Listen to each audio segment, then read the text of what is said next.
I think, I mean, to me, what's next is the fact that you're in the room. You're an MBA student, and you're in this room. So to me, that's what next. I'm going to ask you what's next. I mean, really, Really? I will believe that the innovations are coming out of you all. And what I hear from my students, what I hear from the energy and the passion that you have, we don't, you know, have you guys read Black Swan? We were talking about that earlier. And the truth is that, you know, if you read Black Swan, it sort of says that the innovations, the true innovations, are things that are outside of our paradigm right now. They're things that we're not even thinking about. What he's doing is something that 20 years ago, nobody would even think about doing. It was outside, and suddenly it's perfectly real. So I'm going to come to you in a few years, and you'll tell me what's next. Yeah. Nonetheless, Betsy, what's next? How I answer it is with generalities, and that is, I think what's next is more and more convergence between the private sector and philanthropy, and more collaboration everywhere. Because partly because millennials know enough to collaborate, and partly because it's a survival mechanism. Yeah. And for goodwill, what's next? You know, I'm so prehistoric, I have no idea. I don't believe that. But yes, you know, we're thinking about things. we're one of the things that we're doing that seems to be important to people on my staff. I've really been smart by getting a staff that is all way smarter than me. And so that's good. So their plan that they brought to me, and I endorsed because they said it was going to work. We're going to do some strategic planning. I mean, we're going to agree to really plan and to really set things that in motion that we have to do to make a plan that is really going to fit the future. And Goodwill, you know, worldwide has this same mission. You know, regardless. 50 years ago, I've been married 50 years, okay?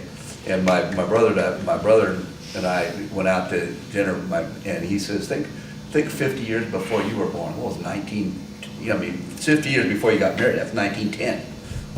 You know, the changes that are so incredible now, and it's happening so fast that I can't dream what they are, but they're gonna be there. But the thing is, what I was trying to get to, so poorly, is that people with disabilities and quote other barriers that are in our mission.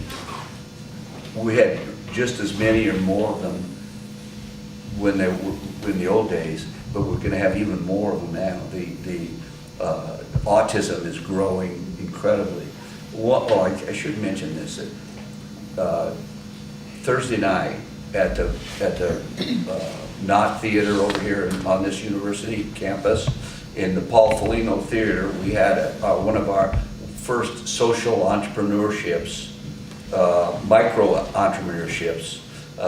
We're funding guys to build their own business. We had a kid with autism that went out and directed his, and wrote a script and directed and produced his own movie, and it's going to be and they showed it to all of us. We had, I don't know, rated like crazy. We had about 200 people there to watch this thing, and it's a fabulous movie about a young hero, and that this guy with autistic had written, and he's going to show it in LA at the Motion Picture Science Academy's place. It's going to debut on the 4th of March, and he's the 5th one of these micro enterprise deals that we've done.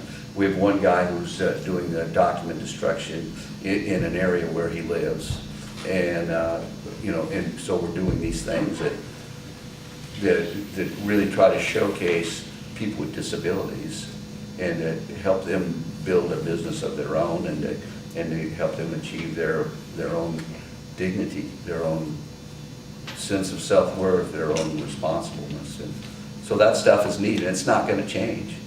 I don't think there's anything going to change at all. We're still going to have the same amount of people with disabilities.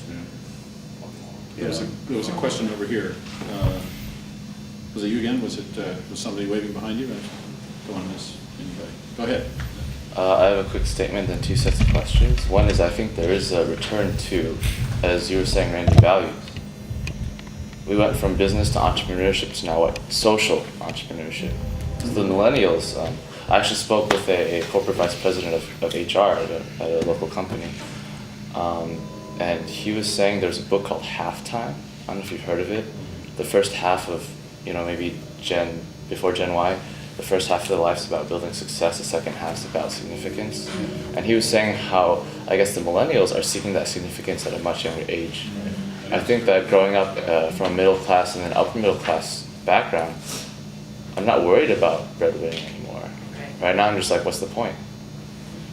My parents had me high school, go to a good college, get a good job so I can support a family, to get kids through high school, to go to a good college, to get a good job, and it's like, then what's the point? So I think there is a return to, what you were saying is old. It's actually timeless. Yeah. I don't mean to talk too much, if you don't mind, but I have a feeling, when I came to Goodwill was founded by a Methodist minister, and it was a Methodist minister, and he went to the next town, and so we grew, and we got all these Goodwills, the 174 Goodwills in the United States.